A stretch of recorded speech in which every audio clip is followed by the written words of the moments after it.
Mark, your reaction to the jury's verdict today? Well, we're disappointed, but the case has been pending in the Court of Public Opinion for about a year in Rochester, and I think the citizens of Monroe County are entitled to closure. This provides that, not in the way we anticipated, but the Court of Public Opinion, obviously, as any of you have seen during the course of the trial, vastly different than an actual court of law. The rules of evidence, as handed down by Judge Cuffey, apply in a court of law.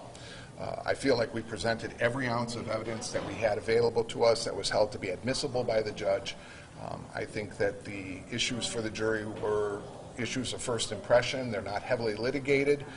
And I think ultimately the issue for them was how close she came to actually making the purchase based on their last note to us. So given that they were hung up on that particular issue, it's not a surprising result. So. Do you think they also bought the defense's theory that this was the government overreaching? I don't think so. I mean, I wouldn't get that from any of the limited communication that we received from the jury.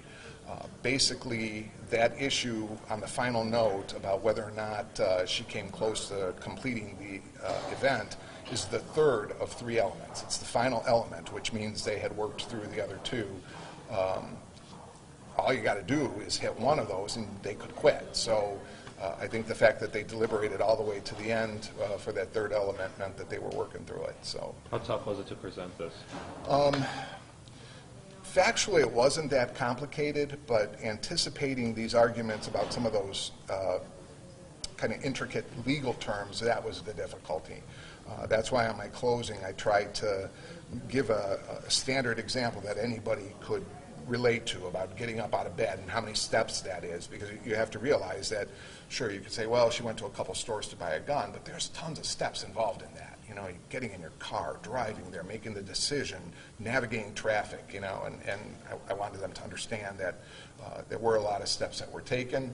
I believe they didn't think that was enough, and that was their verdict. We have, every DA in the state has trust in the integrity of the justice system. We value it. We think it's the best system, so we live with the results and feel that justice is served. You talked about the Court of Public Opinion and that it's been ongoing for several months, Yep. almost 3 years. Do you think it ends here today?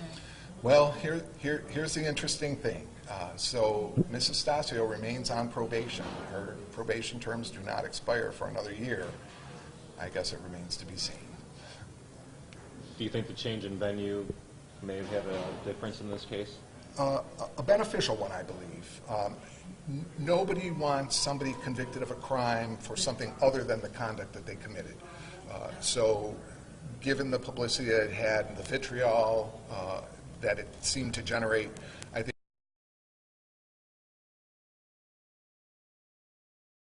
Her attorney said he thinks that she got a fair trial. I believe she did. And honestly, I believe that, you know, as I look back on the evidence that was submitted, they had it all, other than what got suppressed. And again, that's the difference between public opinion. I'm sure citizens will see this result and they'll be like, how could she have been found not guilty when she, well, you know, evidence is what evidence is, and what the public knows isn't necessarily what that jury knew, and that's a slight difference that can make all the difference in the world in a case. Mark, thank you very much. Sure, thank you all.